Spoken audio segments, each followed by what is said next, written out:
मुझको लाए हाथों से अपने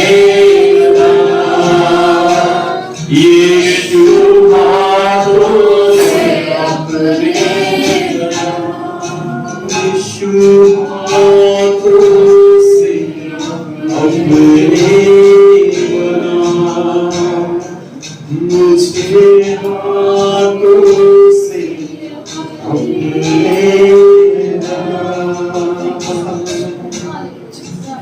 धन्यवाद राजा।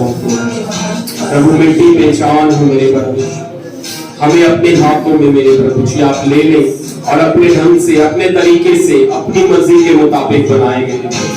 धन्यवाद करते हैं, धन्यवाद करते हैं प्रभु जी। आप हमें अपने साए में छिपा ले मेरे परमेश्वर, ताकि हर बीमारी से मेरे परमेश्वर, हर चालों से प्रभु जी शैतान की हम बच सके मेरे परमेश्वर। प्रभु जी इस दुनिया की भीड़ में खो ना जाए मेरे प्रभु, हमारी मदद करे मेरे परमेश्वर, और मदद करे पवित्र आत्मा, आप हमारी मदद करे प्रभु जी। हम आपका धन्यवाद करते हैं, धन्यवाद करते हैं, धन्यवाद करते हैं, धन्यवाद करते हैं, धन्यवाद करते हैं।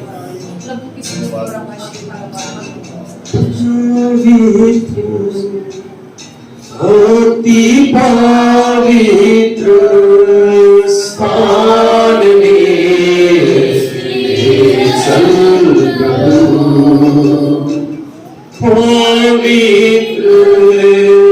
अति पवित्र स्थान में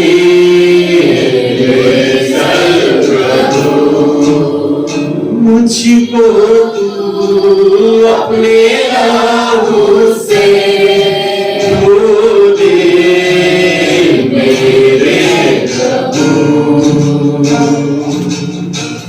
मुझको तू अपने लहू से धो दे मेरे प्रभु। तेरे सामने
छिड़क दे, मन को मेरे बदल दे,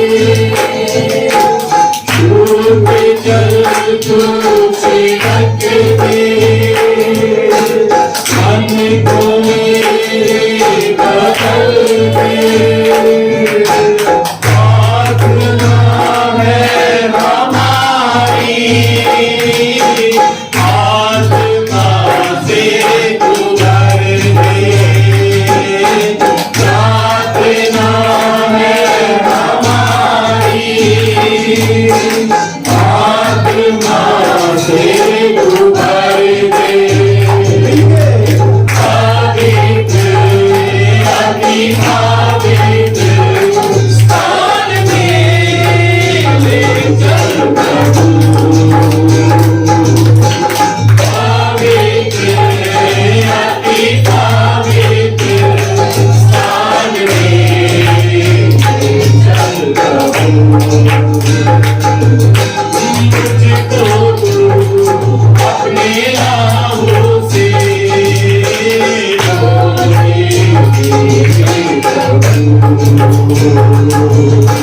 मुझको तू अपने राहों से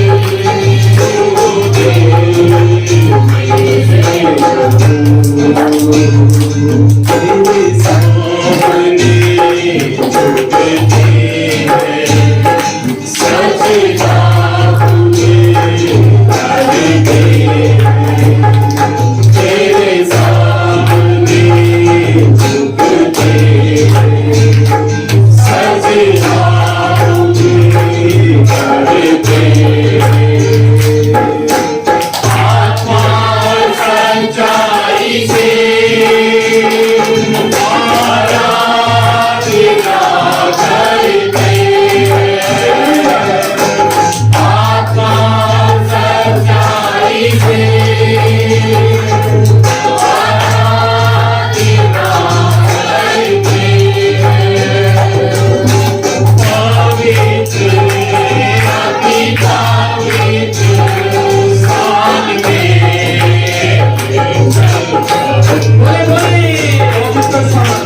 पवित्र अति पवित्र स्थान में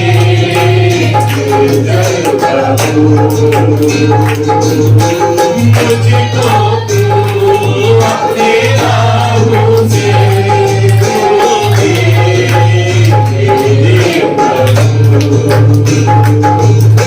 मुझको तू अपने राहों से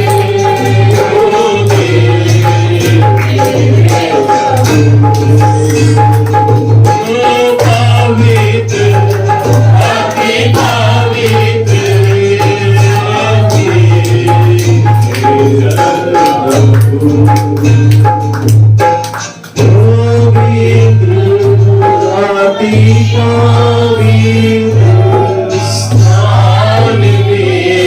हम सभी अपने दोनों हाथ जोड़ के उठाएंगे और फिर से कहेंगे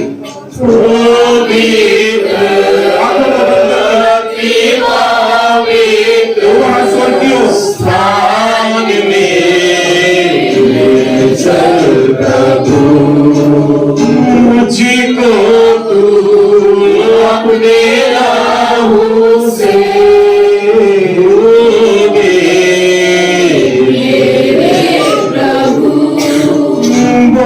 पवित्र अति पवित्र स्थान में ले चल प्रभु, मुझको तू अपने राहों से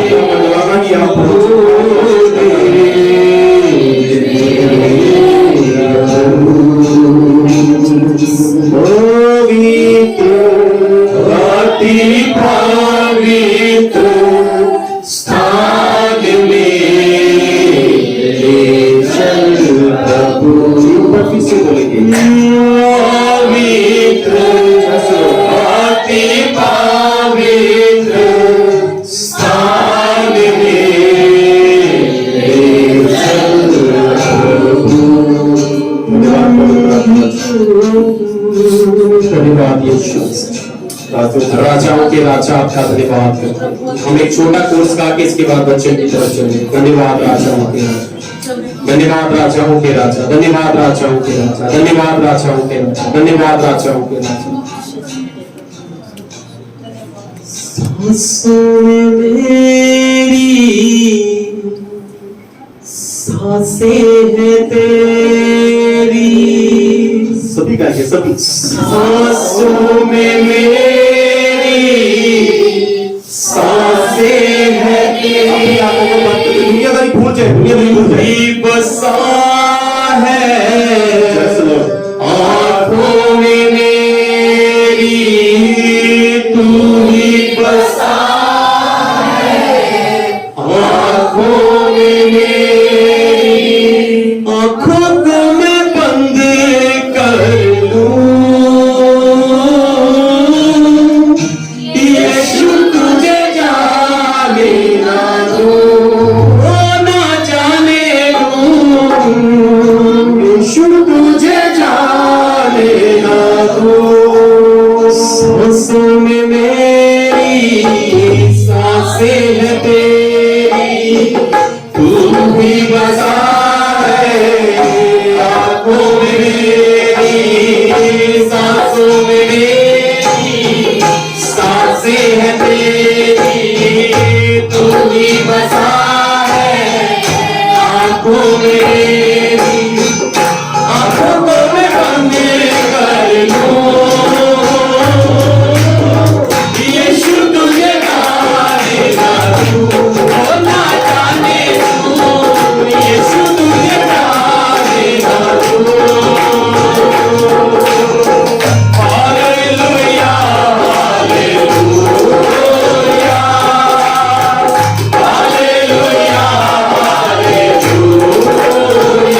गीत है और तू ही है संगीत, तू ही मेरा गीत है और तू ही है संगीत, तू ही मेरी जीत है और तू ही मन का मीत, तू ही मेरी जीत है और तू ही मन का मीत।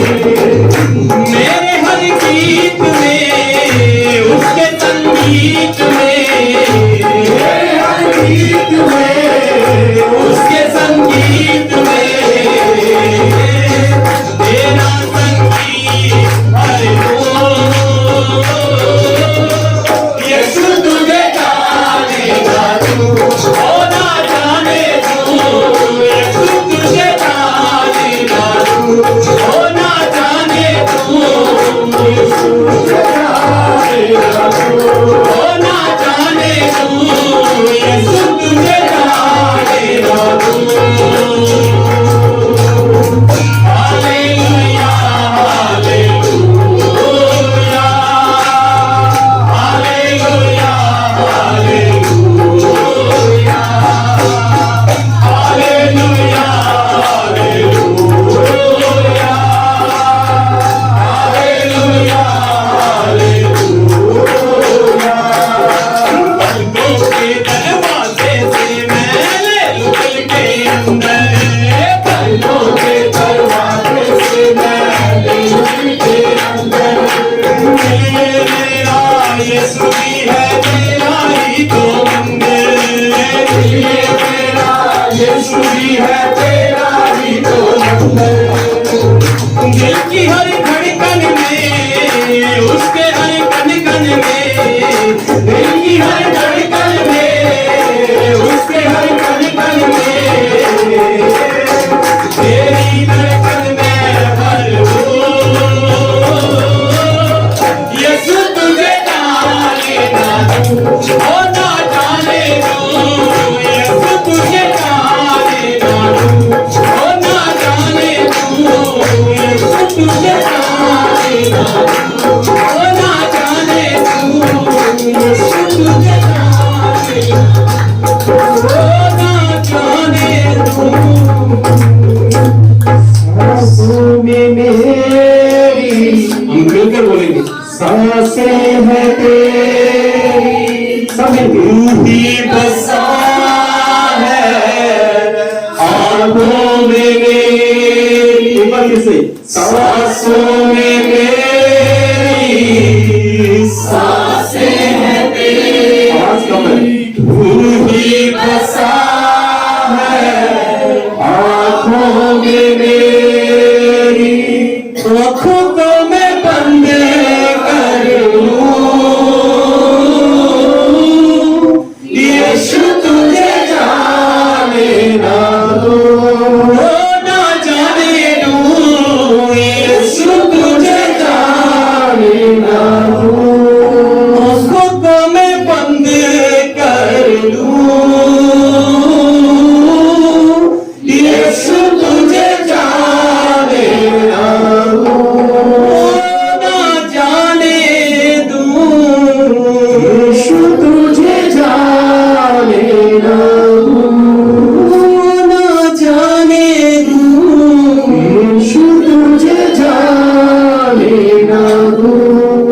धन्यवाद राजाओं के राजा, प्रभुओं के प्रभु, आपका धन्यवाद। आप ही हमारा गीत है, आप ही हमारा संगीत है मेरे परमेश्वर, और खुदावन आप ही हमारे धड़कन दिलों में रहते हैं मेरे प्रभु जी। और खुदावन वाकई में मेरे प्रभु हमारे जीवन से आपकी महिमा हो। आज हम सब भाई बहन ये प्रार्थना करते हैं प्रभु जी कि हमारे हर गीत में, हमारे हर संगीत में प्रभु जो हम सुने वो आपकी महिमा के लिए हो मेरे प्रभु, आपके नाम को आदर देने के लिए हो, आपकी प्रशंसा हो मेरे प्रभु। और खुदावन इस समय इकट्ठे होते हैं और यीशु मसीह के नाम में इस्राएल को उनको आशीष देते हैं, यरूशलेम के ऊपर आपकी शांति को बोलते हैं, एक एक इस्राएल के ऊपर प्रभु आपके अनुग्रह और आपके फजल को बोलते हैं मेरे प्रभु जी। और खुदावन हम आपसे प्रार्थना करते हैं अब जो समय है अपने वचन के द्वारा और खुदावन अपने जन के वसीले से पवित्र आत्मा हम सबसे आप बोले और बातचीत करें प्रभु। उन सबको अपने लहू में ढांप ले ताकि पवित्र आत्मा जो बीज वचन के रूप में बोया जाए वो 100 गुना फल लाए मेरे प्रभु। आपको महिमा मिले, आपको आदर मिले प्रभु। इस सारी संगति का मेरे प्रभु आदर जलाल और महिमा, सारी स्तुति का आदर जलाल और महिमा, सारी आराधना का आदर जलाल और महिमा यीशु मसीह नासरी केवल और केवल आपको मिले प्रभु। धन्यवाद हमारी प्रार्थनाओं को सुनने के लिए। सारा समय आपके हाथों में देते हैं, शुक्रगुजारी के साथ हम इन सारी दुआओं को यीशु मसीह के नाम में मांगते हैं, आमीन। पवित्र आत्मा के लिए जोरदार ताली बजाएं।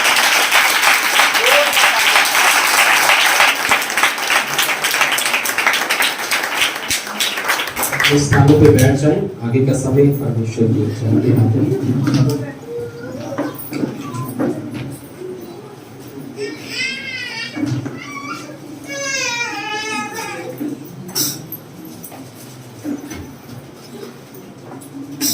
हालेलुया। प्रभु यीशु मसीह के मधुर और मीठे नाम में आप सभी को जय मसीह की। प्रभु यीशु मसीह का शुक्र और धन्यवाद करते हैं जो समय हमारे प्रभु यीशु मसीह ने हमारे जीवन में दिया है, और हम परमेश्वर का शुक्र और परमेश्वर का धन्यवाद करते हैं। दो प्रकार के युद्ध होते हैं, एक वो युद्ध जिसे हम एक देश पर दूसरे देश पर चढ़ाई करना कहते हैं, जहां एक कौम पर दूसरी कौम पर चढ़ाई करना है, एक ये युद्ध है। इसमें जो जीतता है वो आबाद हो जाता है, जो हारता है उसका सत्यानाश हो जाता है। और तो हम इस युद्ध की बात नहीं करेंगे, हम बात करेंगे आत्मिक युद्ध की। हालेलुया। आप लोगों के पास बाइबल है, तो देखकर तो हाथ ऊपर करके दिखा दीजिए। हालेलुया। इसे हम बहुत से पासवान, बहुत से विश्वासी, बहुत से बड़े और अच्छे प्रचारक इसे एक हथियार मानते हैं कि ये बाइबल हमारा क्या है?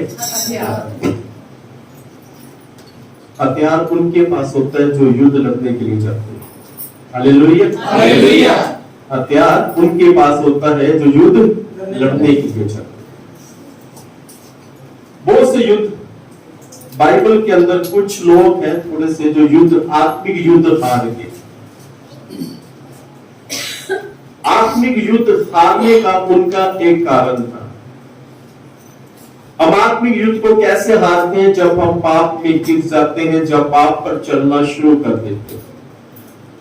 और तो हम बात करेंगे कि आत्मिक युद्ध की बाइबल में हम पहले निकालेंगे दूसरा इतिहास 20 अध्याय उसकी 15 आयत, उसके बाद इफिसियों की पत्री 6 अध्याय उसकी 14 और 15 और 16 आयत को पहले पढ़ेंगे। दूसरा इतिहास 20 अध्याय उसकी 15 आयत को। और वह कहने लगा, जी हे सब यहूदियों, जी हे यरूशलेम के रहने वालों, जी हे राजा यहोशापात, जी तुम सब ध्यान दो। जी यहोवा तुमसे यूं कहता है, तुम इस बड़ी भीड़ से मत डरो और तुम्हारा मन कच्चा ना हो, क्योंकि युद्ध तुम्हारा नहीं परमेश्वर का है। हालेलुया। हर एक विश्वासी, हर एक पासवान इस बात को ध्यान में रखे कि युद्ध हमारा नहीं होता, युद्ध परमेश्वर का होता है। हालेलुया। अब हम पढ़ते हैं इफिसियों की पत्री 6 अध्याय उसकी 14, 15, 16 आयतों के अंदर। जो सत्य से अपनी कमर कसकर और धार्मिकता की झिलम पहनकर जी और पैरों में और पांव में मेल के शुभ समाचार की तैयारी के जूते पहनकर जी और उन सब के साथ विश्वास की ढाल लेकर स्थिर रहो, जिससे तुम उस दुष्ट के सब जलते हुए तीरों को बुझा सको। आयत भी पढ़ लीजिए, उसमें भी कुछ हथियार है। और उद्धार का टोप और आत्मा की तलवार जो परमेश्वर का वचन है ले लो। बस, हालेलुया। हालेलुया। बाइबल में ऐसा लिखा हुआ है, एक नबी को बुलाया गया योशुआपात के पास, और वहां पे सब लोग यहूदी लोग इकट्ठे थे। उसने कहा कि परमेश्वर की बातें, परमेश्वर का वचन ध्यान से सुनो, क्योंकि युद्ध तुम्हारा नहीं है, युद्ध परमेश्वर का है। हालेलुया। अगर युद्ध परमेश्वर का है, ये बाइबल कुछ हथियार हमें लेने के लिए कह रही है। क्या हमारे पास एक हथियार है? यहाँ पर 6 हथियार हैं, पर कई लोगों के पास सिर्फ एक हथियार होता है, या फिर 2 होते हैं, या फिर 3 होते हैं। हमारे पास 6 हथियार होने चाहिए। वो हथियार इसलिए क्योंकि युद्ध हमारा नहीं है, युद्ध परमेश्वर का है। परंतु ये जो हथियार है, ये हमारी सेफ्टी के लिए है। हालेलुया। हमारी सुरक्षा के लिए है। नंबर 1, पहले हथियार पर चलते हैं। सत्य की कमर को कस लो। सत्य की कमर को अच्छे से कस लेना। ये सत्य की कमर क्या है? बाइबल बताती है, दूसरा राजा 7 अध्याय उसकी 1 और 2 आयत के अंदर बाइबल बताती है, वहां पर एक नबी थे, वो जो नबी थे उनका नाम अलीशा नबी था। और बाइबल बताती है, अलीशा नबी एक राजा के सामने और कुछ लोगों के सामने वो खड़ा हो गया, और अलीशा नबी ने बोला कि कल यहां पर जो आटा है वो 25 पैसे 1 किलो बिकेगा, 25 पैसे का 1 किलो बिकेगा, या 5 पैसे का 1 किलो आटा बिकेगा। तो वहां के जो लोग थे, और वहां के जो अमीर व्यक्ति थे, जो धनी व्यक्ति थे, जो राजा लोग थे, वो कहने लगे, यदि परमेश्वर आकाश के झोंके भी खोल दे तो भी ऐसा कभी नहीं हो सकता। इतना सस्ता आटा नहीं बिक सकता। पर बाइबल बताती है, अलीशा नबी ने कहा, हे राजा, तू कल देखेगा, इस समय परमेश्वर 1 किलो आटा 5 पैसे में यहां पे बिकवाएगा। तू देखेगा, पर तू खाने नहीं पाएगा और तू मर जाएगा। ये है सत्य की कमर। कई बार हमारे अंदर जो सत्य होता है, वो 50 लोगों के सामने हमें बोलना होता है, वो 100 लोगों के सामने हमें बोलना होता है, वो राजा के सामने भी हमें बोलना होता है, वो जज के सामने में बोलना होता है। हो सकता है कि 1000 लोग या 10,000 लोग या 5,000 लोग आपको सत्य को दबाने की कोशिश करें, या आपको दबाने की कोशिश करें, पर तो आप सत्य की कमर कसकर वहां पर खड़े रहे, क्योंकि जो सत्य पर है, बाइबल बताती है, यूहन्ना की अंजीर 14 अध्याय उसकी 6 आयत के अंदर प्रभु यीशु मसीह ने कहा, मैं सत्य हूं, मैं सत्य हूं। जिसके पास सत्य परमेश्वर है, जब वो सत्य बोलेगा, उसके विरुद्ध में चाहे लाखों लोग आकर खड़े हो जाए, चाहे उसके सत्य को दबाया भी जाए, चाहे दबाते चले जाए, पर तो जब वो कमर कसकर खड़ा रहेगा, सत्य की कमर कसकर खड़ा रहेगा, जो वो उसने बोला है वो ही होगा। सत्य में विजय है। हालेलुया। सत्य की कमर को कस के रखना, सत्य की कमर को।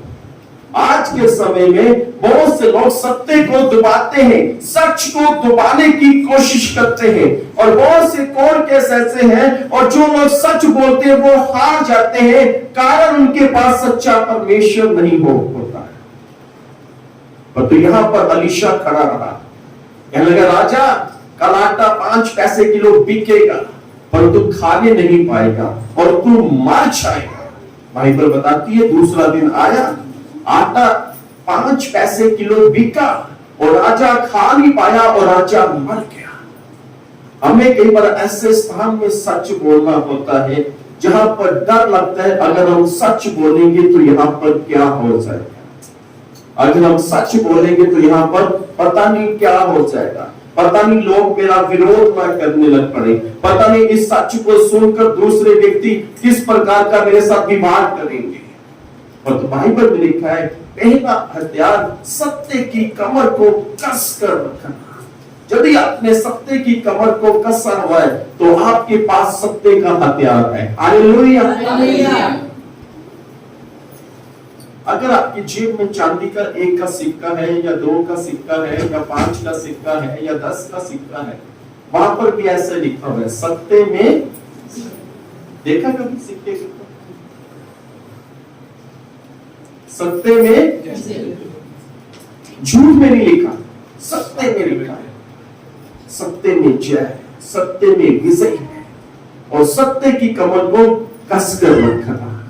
नंबर 1, सत्य की कमर को कसकर रखना। हालेलुया। सत्य की कमर। नंबर 2, बाइबल बताती है, नंबर 2 में लिखा हुआ है, झिलम पहनकर, यानी से अगर स्वाभाविक युद्ध में जाते हैं, जो सैनिक लोग थे वो एक लोहे का कवच अपने ऊपर पहन लेते थे। अगर कोई दूसरा शत्रु उस पर वार करे तो वो लोहे पर लगे, ना कि उसके शरीर पर लगे। और तो यहां पर लिखा हुआ है कि झिलम को पहन, धार्मिकता के झिलम को पहन लेना। ये धार्मिकता का झिलम क्या है? बड़े ध्यान से सुनना, ये दूसरा हथियार है। क्या आपके पास दूसरा हथियार है? बाइबल बताती है दूसरा हथियार। बाइबल बताती है न्यायों की पुस्तक 15 अध्याय उसकी 13, 14 और 15 आयतों के अंदर, बड़े ध्यान से सुने। आप लिख लिया कीजिए, बाकी ध्यान सीधा बाइबल को उस वक्त न देखिए, सिर्फ परमेश्वर के वचन को ध्यान दें। हालेलुया। बाइबल बताती है वहां पर शिमशोन नाम का एक व्यक्ति था जिसके ऊपर परमेश्वर का आत्मा आता था। और बाइबल बताती है कि शिमशोन एक गुफा के अंदर छुपा हुआ था, और यहूदी लोग शिमशोन के पास गए, कहने लगे कि वो जो विरोधी लोग हैं वो हमारे शहर में आके हमारे शहर का और हमारा सत्यानाश करने पर है। वो कहते हैं कि शिमशोन को सामने लेके आओ। तो शिमशोन ने यहूदियों से कहा, तो आप क्या चाहते हो? कह रहे कि हम तुझे बांध कर उनके हाथों में देना चाहते हैं।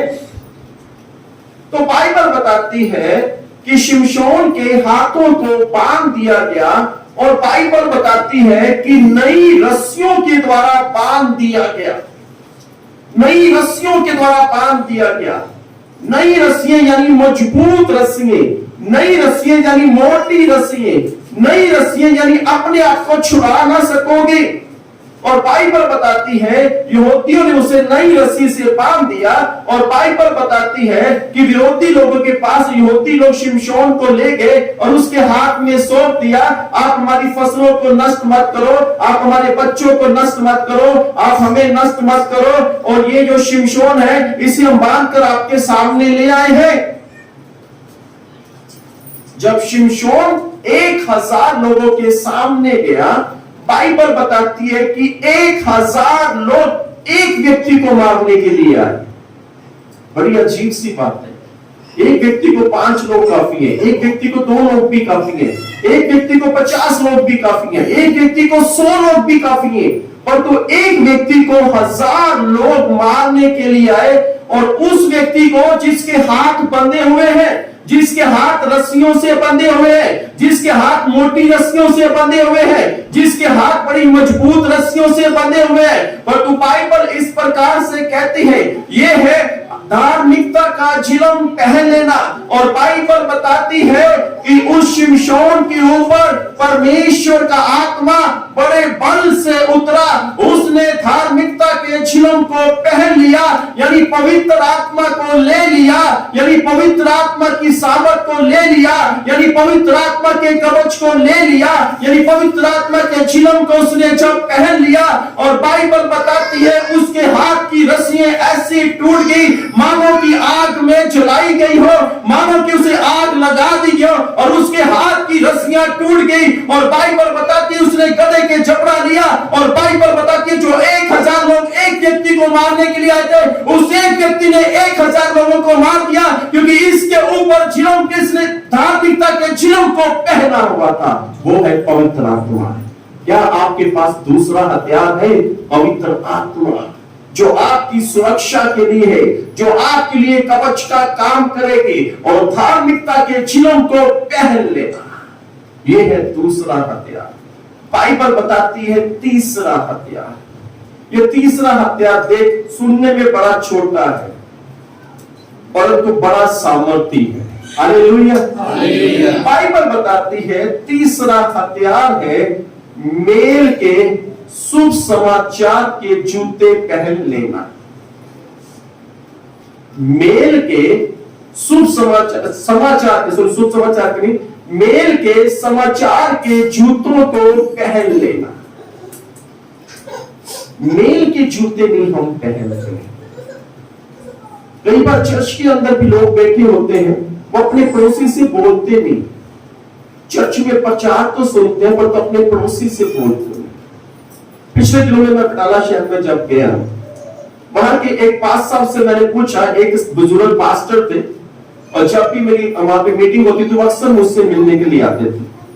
मैंने पास साहब से पूछा कि वो जो बुजुर्ग पास्टर आते थे वो आजकल कहां पर है?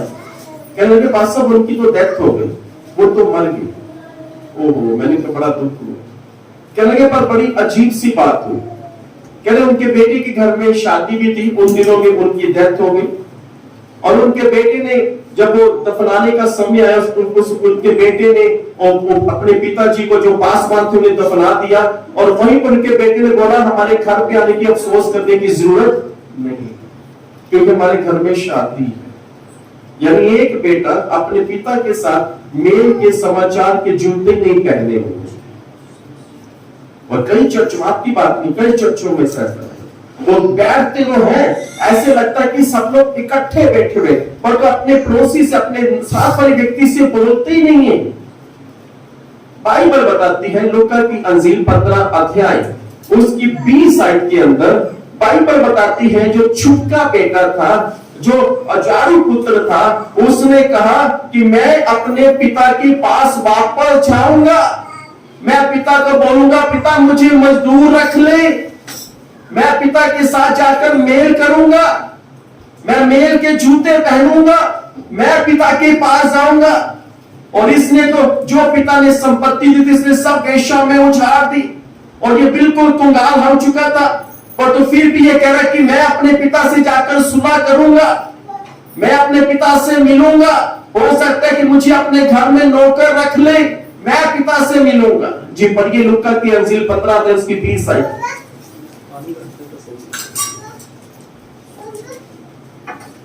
Hallelujah, hallelujah. जी पढ़े। तब वह उठकर अपने पिता के पास चला। तब वह उठकर अपने पिता के पास गया। वह अभी दूर ही था कि उसके पिता ने उसे देखकर तरस खाया। हालेलुया, ध्यान से सुनिए, वह अभी दूर ही था परंतु वो जहां पर भी था वो पिता से मिलने के लिए गया। वो मेल के जूते पहन लिए उसने, मेल के समाचार के जूते। ये समाचार क्या है? क्योंकि पिता अपने बेटे की इंतजार कर रहा था। पिता सोचता रहता था मेरा बेटा कहां पर किस हाल में होगा। पर उसने मेल के समाचार के जूते पहनकर अपने पिता से मिलने के लिए गया और बाइबल बताती है कि पिता ने उसे दूर ही से देख लिया।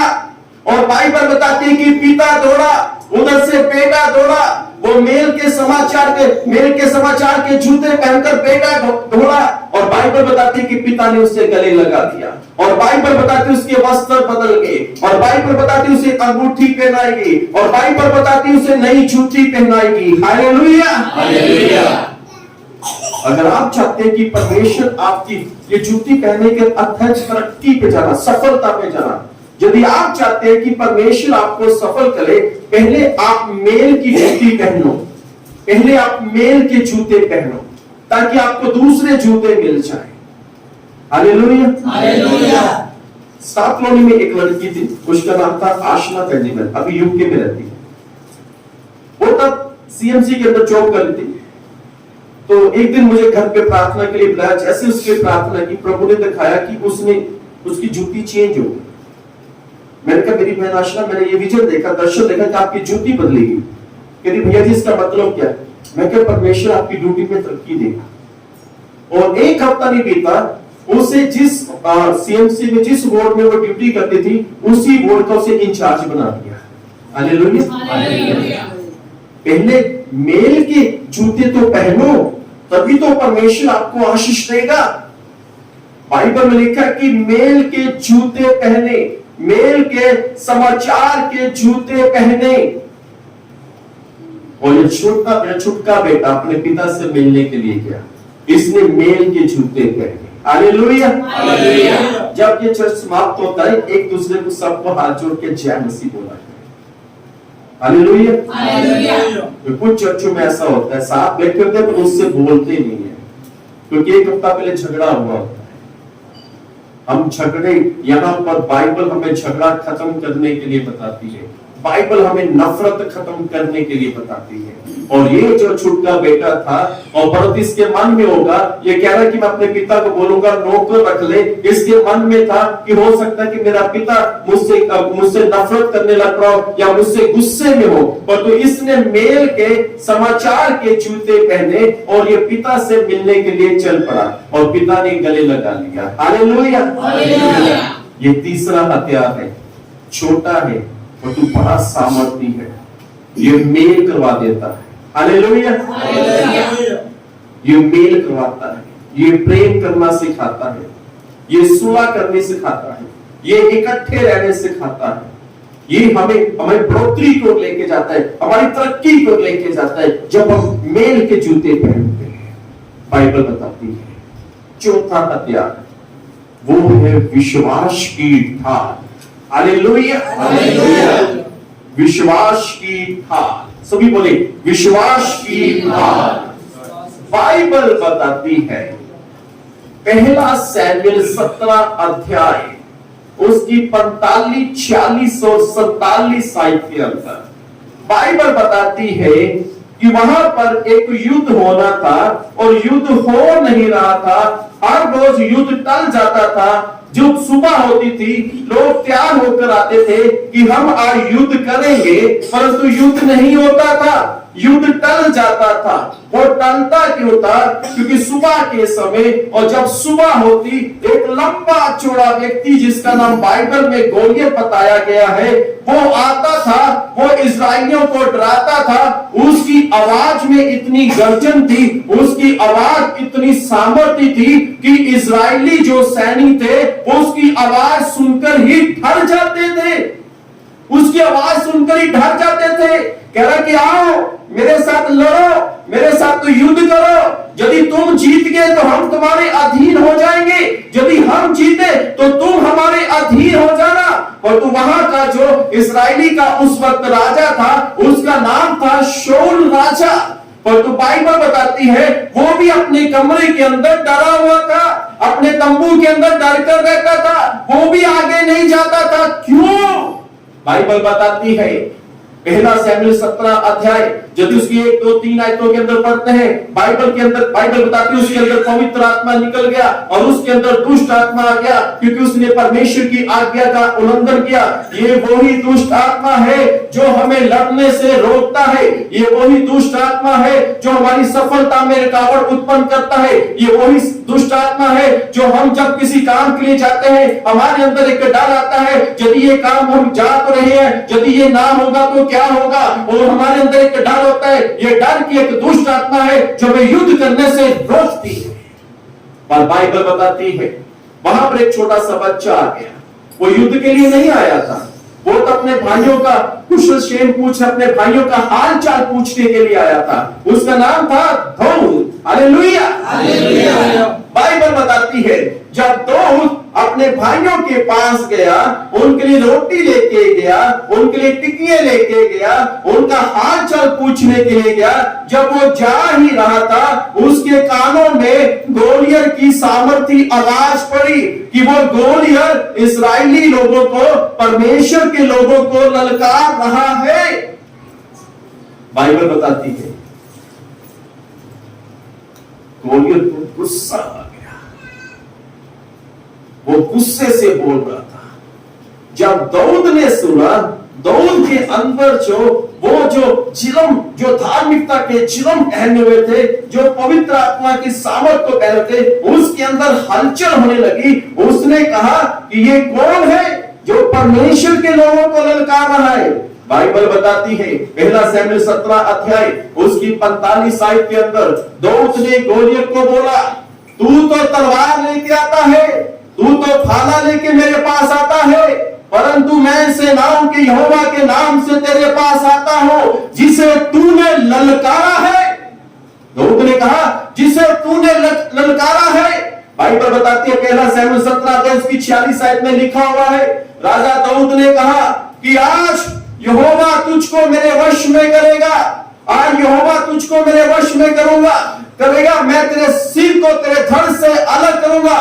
बिना तलवार के, बिना हथियार के ये मैदान में चला गया उस गोलियत से युद्ध करने के लिए जिससे शाऊल राजा भी डरता है, जिससे पूरी इजरायली सेना डरती है। ये छोटा सा बच्चा से युद्ध भूमि में चला गया बस एक बात को लेके कि मैं सेनाओं के यहोवा के नाम से तेरे पास आता हूं। ये थी उसके पास विश्वास की ढाल, और तो विश्वास की ढाल के द्वारा गया। हो सकता था गोलियत ने अपनी बड़ी सी तलवार उस पर चलाई हो, पर उस पर तलवार चली तो है पर उसे उसका कोई भी नुकसान नहीं कर पाई, क्योंकि उसने विश्वास की ढाल को आगे कर दिया। और बाइबल बताती है कि इस्राएली और दाऊद युद्ध जीत गया क्योंकि उसके पास विश्वास की ढाल थी। क्या आपके पास ये हथियार है? विश्वास की ढाल, विश्वास की ढाल आपके पास है। ये है चौथा हथियार। बाइबल बताती है पांचवा हथियार, बाइबल बताती है उधार का टोप। यह है पांचवा हथियार। क्या आप लोगों ने मुक्ति पाई है? क्या आप लोगों की क्षमा हो चुकी है? क्या आप लोगों की परमेश्वर ने आपको माफ कर दिया है? एक बार एक प्रचारक थे, उस प्रचारक के पास शैतान गया। शैतान ने उस प्रचारक को बोला, तेरी तो पाप क्षमा नहीं हुए, तूने तो ये पाप किया, तूने वो पाप किया, तूने ये पाप किया, तूने वो पाप किया। प्रचारक ने शैतान से पूछा, यही पाप है कि कुछ और भी है? शैतान ने बोला, नहीं, और भी पाप है। उसने फिर गिनाने शुरू किया, तूने वो भी पाप किया था, तूने फलाने साल वो किया था, इतने साल पहले वो किया था, 2 महीने पहले तूने वो पाप किया था। प्रचारक ने पूछा शैतान से, और भी है या यही है? शैतान ने बोला, बस यही तेरे पाप है। प्रचारक ने बोला, यशाया 38 अध्याय उसकी 17 आयत के अंदर लिखा है कि उसने मेरे पापों को पीठ के पीछे फेर दिया। हालेलुया। प्रचारक ने शैतान से बोला, उसने प्रभु यीशु मसीह ने मेरे पापों को पीठ के पीछे फेंक दिया है। उधार का टोप। बाइबल बताती है यूहन्ना की अंजील 4 अध्याय, अखत पे जाके पढ़ना, वहां पे हम सामरी स्त्री को जानती हैं जो लगभग दोपहर के समय 12 बजे के समय कुएं के पास पानी भरने के लिए आई। जब कुएं के पास दोपहर के समय इतनी गर्मी में क्यों पानी भरने के लिए आई? इसलिए कि आस पड़ोस के लोग, या मोहल्ले के लोग, या कॉलोनी के लोग, या गांव के लोग मुझे देख ना ले। वो अपने आप को छुपा कर आई, अपने सिर को झुका के आई, डरी हुई, घबराई हुई कि कोई मुझे देखकर ये ना बोले कि ये तो पापिन है, कोई मुझे ये ना बोले कि इसके तो 6 पति हैं, कोई मुझे ये ना बोले इसके तो 5 पति है, कोई मुझे ये ना बोले ये तो चरित्रहीन है। बाइबल बताती है कि वो जब कुएं के पास आई, वहां से मुलाकात प्रभु यीशु मसीह से हो गई। और बाइबल बताती है जब वो आई, दोपहर का समय था, वो छुप छुपा कर आई कुएं के पास, पर जब यीशु मसीह से मुलाकात हुई, जब यीशु मसीह ने उसके पाप को क्षमा किया, जब यीशु मसीह ने उसे उद्धार का टोप पहना दिया, जब यीशु मसीह ने उसे मुक्ति का टोप पहना दिया, बाइबल बताती है कि जब वो वापस की तब ऐसे नहीं गए, जब वो वापस गई तब शोर मचाती हुई गई कि याकूब के कुएं के पास मसीहा आया है, देखो उसने मेरे पापों को क्षमा कर दिया और मुझे उद्धार का टोप पहना दिया है। ये है 5वां हथियार।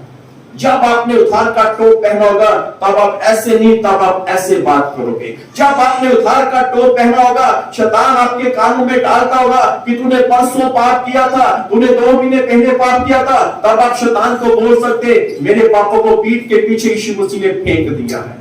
Hallelujah, hallelujah, hallelujah, hallelujah. वो सामरिस ने पूरे गांव में बताया, देखो याकूब के कुएं के पास मसीहा आया है, जिसने मेरे पापों के बारे में मुझे बता दिया है, जिसने मेरे पापों को क्षमा कर दिया है। वो उद्धार का टोप जब उसने पहना तो वो ऐसे सिर उठाकर और पूरे गांव में शोर मचाती गई कि मसीहा आया है, मसीहा आया है। जब आपके पाप क्षमा होंगे, आप सीधे खड़े रह सकते हैं, आपके टोप की शोभा होगी। Hallelujah, hallelujah. और इसकी शोभा होगी। इस सामरी स्त्री की शोभा को इसने उद्धार का टोप पहन लिया। क्या आपके पास ये पांचवा हथियार है? अब चलते हैं छठे हथियार की ओर। बाइबल बताती है छठा हथियार, छठवां हथियार वो है परमेश्वर का वचन।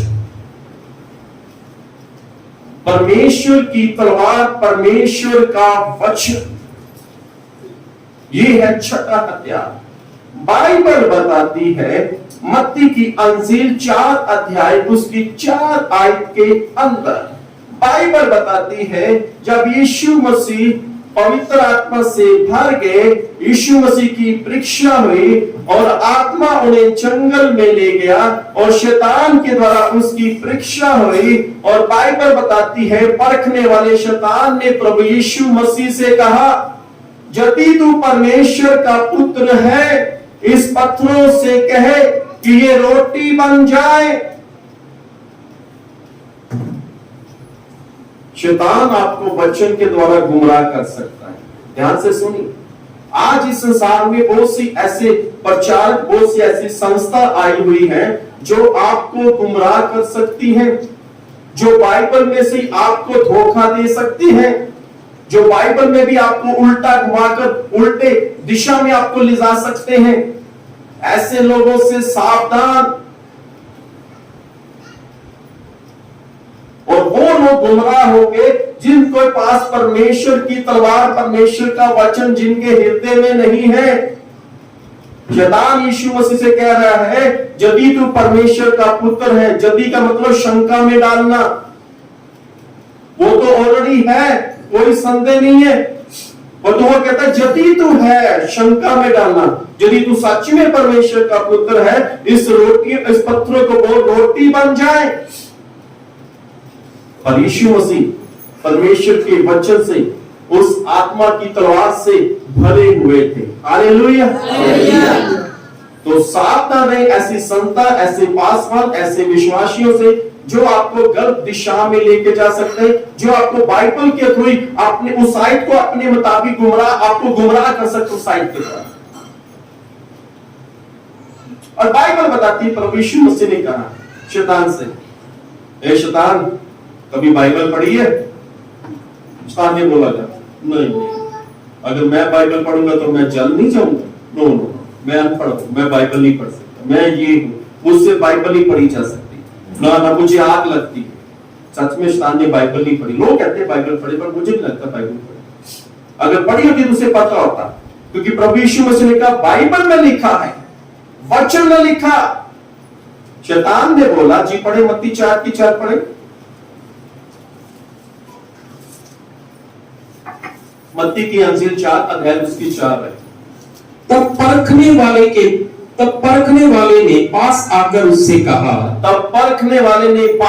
उससे कहा, यदि तू परमेश्वर का पुत्र है तो कह दे कि ये पत्थर रोटियां बन जाएं। जी।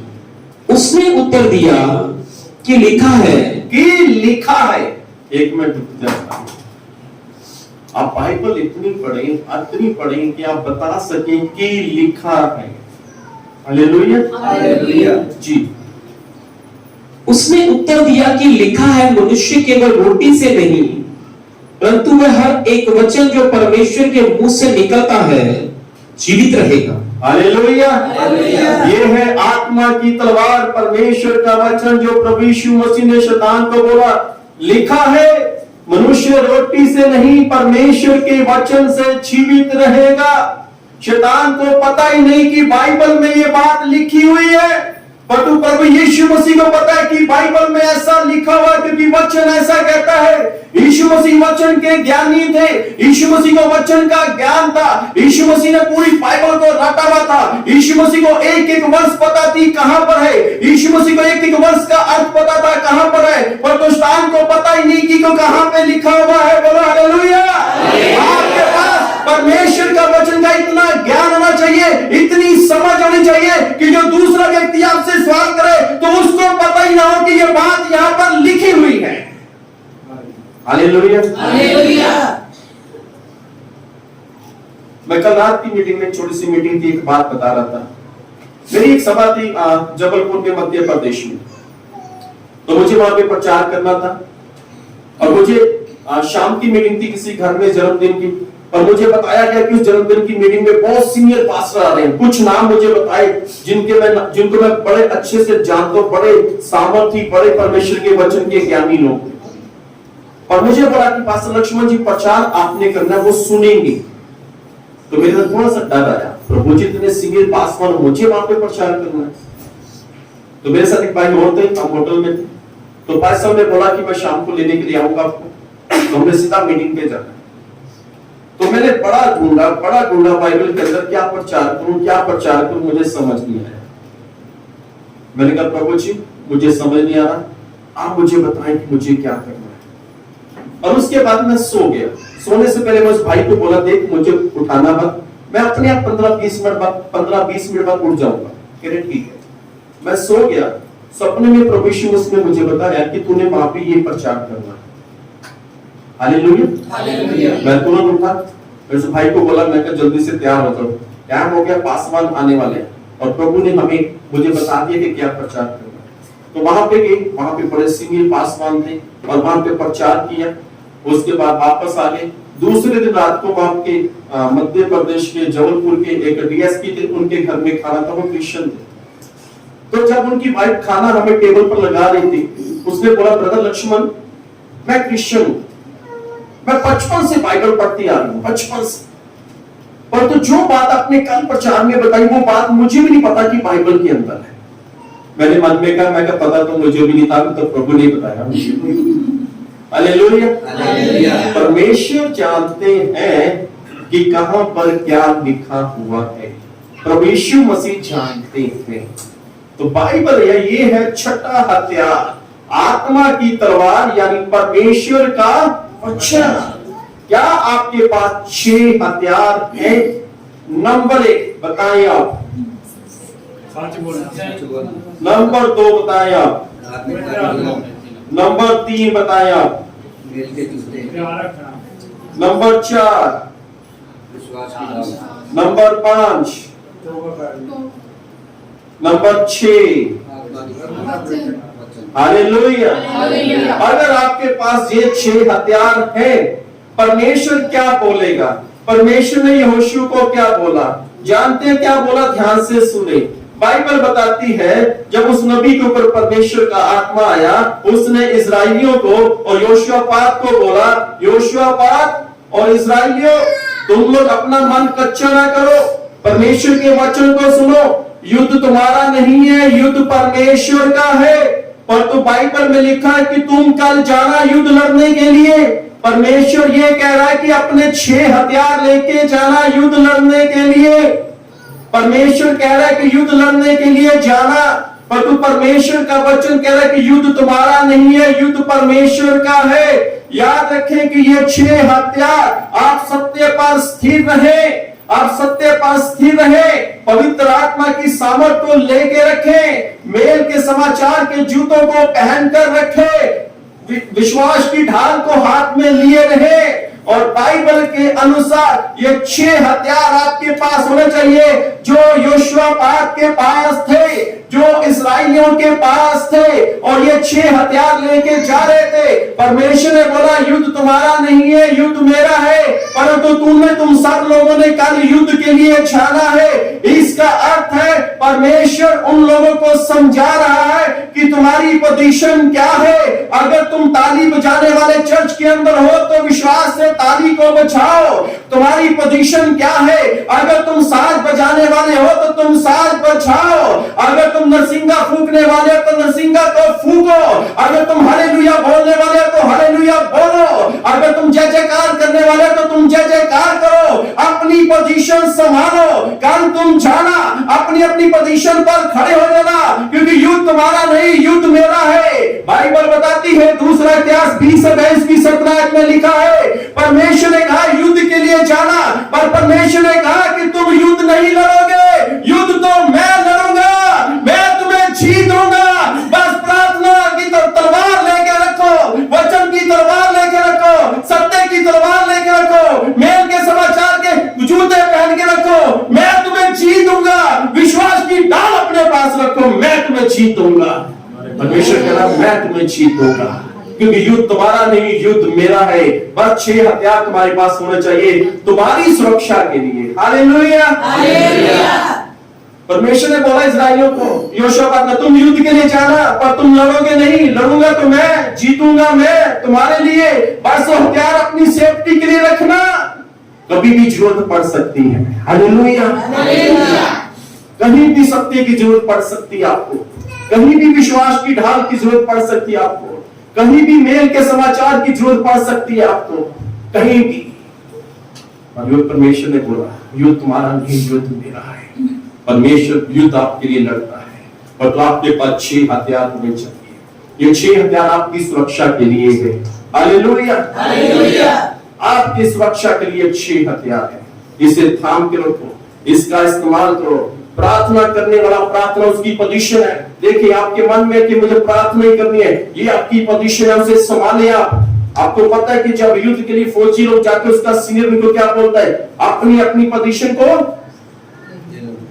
अपनी अपनी पोजीशन को ले लो।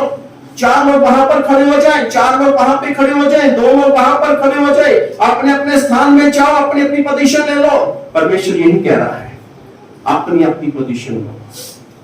अगर प्रार्थना की, आपकी प्रार्थना की पोजीशन है तो प्रार्थना करो, आपकी उपवास रखने की पोजीशन है तो उसे लो, आपकी वचन पढ़ने की पोजीशन है तो उसे लो, आपकी सत्य बोलने की पोजीशन है उसे लो, विश्वास की ढाल को लो, क्योंकि युद्ध तुम्हारा नहीं है, युद्ध परमेश्वर का है। परमेश्वर आपको विजय करेगा। मैं आज आशा रखता हूं कि परमेश्वर आपके लिए युद्ध लड़ने जा रहा है। परमेश्वर कह रहा था 6 हथियार को थाम के रख, ये तेरी सुरक्षा के लिए है। तू चल, तू युद्ध के लोगों से युद्ध करने के लिए सामने हो। जीत तो तुझे लड़ना नहीं पड़ेगा, लड़ूंगा तो मैं, जीतूंगा मैं तेरे लिए। Hallelujah, hallelujah. अपनी पोजीशन ले, मेरी पोजीशन है प्रचार करना, प्रार्थना करना, जो काम मुझे दिया मैं उसे करना। Hallelujah, hallelujah. तो ये 6 हथियार आपके पास होने चाहिए। अगर ये 6 हथियार आपके पास है, विश्वास की ढाल अगर आपके पास है, तब गोलियत जैसा कोई कुछ नहीं कर सकता, क्योंकि आप सेनाओं के यहोवा के नाम पर विश्वास की ढाल को लेकर जाएंगे। अगर दूसरा आपका शत्रु हथियार चलाएगा पर आप पर कुछ नुकसान नहीं होगा, आपके शरीर पर नहीं लगेगा, क्योंकि आपके पास विश्वास की ढाल है, आप उसे आगे कर लोगे और उसके बाद जो होगा वो अद्भुत होगा। और जब गोलियत ने तलवार चलाई और दाऊद ने विश्वास की ढाल को आगे किया, उसके बाद दाऊद ने गोफन घुमाया और सीधा उसके मारा, उसके माथे पे लगा, वो मर गया। हालेलुया, क्योंकि परमेश्वर तलवार और भाले से जयवंत नहीं करता, वो तलवार और भाले से जयवंत नहीं करता। दाऊद के पास कोई तलवार नहीं थी, कोई भाला नहीं था, परंतु सिर्फ विश्वास की ढाल उसके पास थी और वो युद्ध जीत गया। तो आपके पास विश्वास की ढाल होनी चाहिए, ये 6 हथियार आपके पास होने चाहिए, आप युद्ध जीतोगे। Hallelujah, hallelujah. अगर पवित्र आत्मा की सामर्थ है, आज हाथ के बंधन टूटेंगे। Hallelujah, hallelujah. बताती वो नई रस्सियों से बांधा गया, पर उसकी रस्सियां ऐसे जल गई मानो किसी ने उस रस्सियों को आग लगा दी हो, ऐसे जलकर वो नष्ट हो गए। और सारे बंधन उसके शिमशोन के खुल के हाथ के, और एक व्यक्ति ने 1000 लोगों को मार दिया। 1000 लोग एक व्यक्ति को मारने के लिए बिल्कुल आसान है, मार सकते, पर एक बंदा 1000 लोगों को मारता है, ये नहीं हो सकता। और ये तभी हो सकता है जब धार्मिकता के चिलम पहने होंगे, जब पवित्र आत्मा को पहना होगा। Hallelujah, hallelujah, hallelujah, hallelujah. आइए हम अपनी जगह पर खड़े हो जाएं।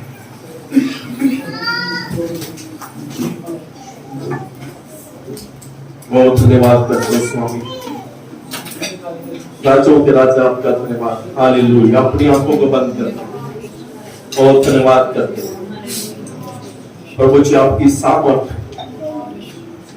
यदि कोई यहाँ पर है जिनके जीवन में बंधन, जिनके काम में बंधन, जिनके हाथ के काम में बंधन है, और जो प्रभु यीशु मसीह जिनके ऊपर पहुंची इनका शत्रु यानी शैतान पहुंची अपने हथियार चला रहा है प्रभु जी,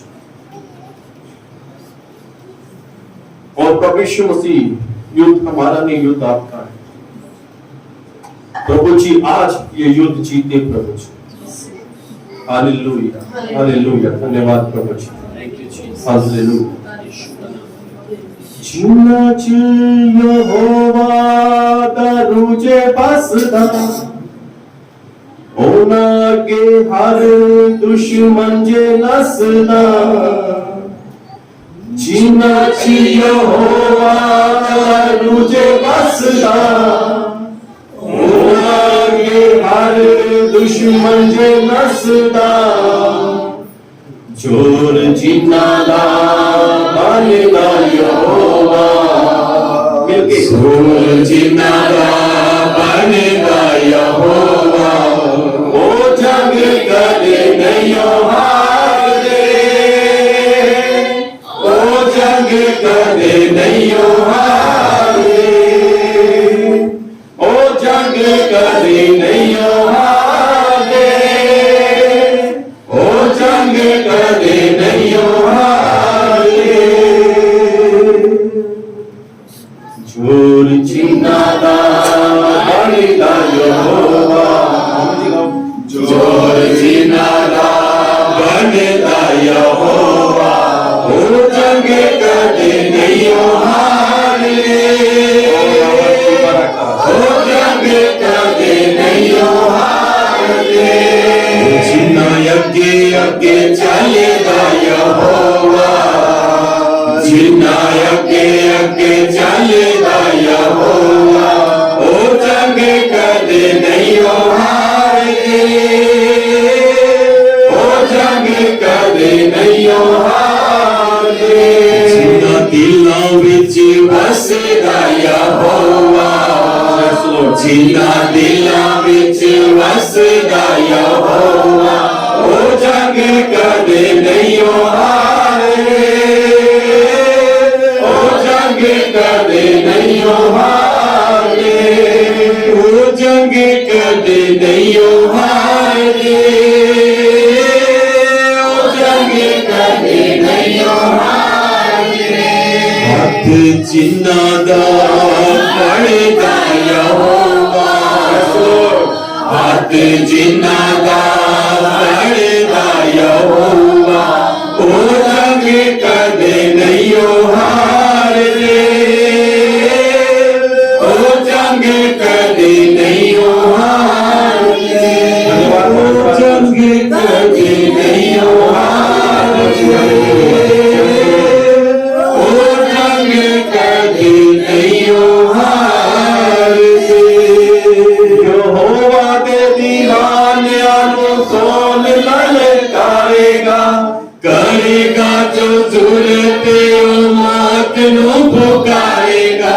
यहोवा दे दीवानियां नूं कौन ललकारेगा, करेगा जो जुल्म मौत नूं पुकारेगा। सूर जिन्ना दा बनेगा यहोवा, सूर जिन्ना दा बनेगा यहोवा। ओ जंग कदे नहीं हारे, ओ जंग कदे नहीं हारे। हथ जिन्ना दा, ओ हथ जिन्ना दा बनेगा यहोवा, हथ जिन्ना दा बनेगा यहोवा। ओ जंग कदे नहीं हारे, ओ जंग कदे नहीं हारे, ओ जंग कदे नहीं हारे, ओ जंग कदे नहीं हारे। मध्य से देख रहे हैं, और प्रभु यीशु मसीह जो यहाँ पर मौजूद है प्रभु जी, आपकी कलीसिया प्रभु जी, और इन सब के लिए प्रार्थना करते हैं प्रभु जी।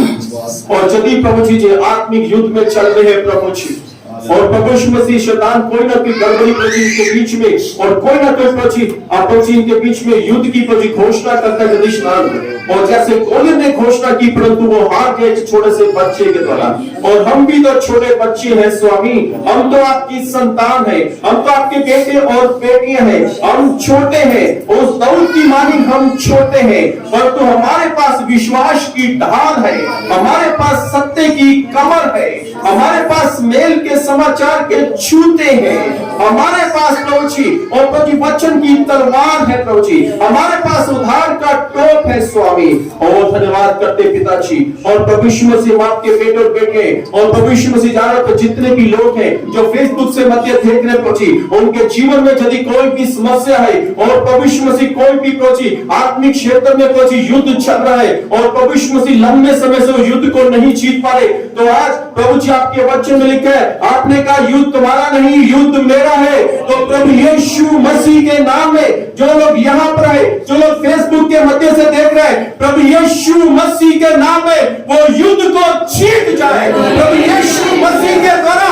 वो युद्ध को जीत जाए, प्रभु यीशु मसीह के द्वारा हर एक समस्या जो इनके जीवन में संबंधित है, प्रभु यीशु के नाम में सारी समस्या को प्रभु यीशु मसीह के नाम में हराते हैं, प्रभु यीशु के नाम में पैरों के बीच में कुचलते हैं, और यीशु मसीह के नाम में ये जीवन से भी बढ़कर बने प्रभु जी आपकी महिमा इनके भीतर पड़े, और आप अपनी बड़ी शक्ति रखो जी, अपने लोगों के साथ खड़े होते हैं। हम आपका शुक्र आपका धन्यवाद करते हैं स्वामी, और धन्यवाद प्रभु सभी भलाइयों के लिए, और सारा आदर सारी महिमा सारा जलाल पिताजी आपको देते हैं, प्रभु यीशु के महान नाम में इस प्रार्थना को मांगते हैं, आमीन, हालेलुया। आप सभी बैठ जाए।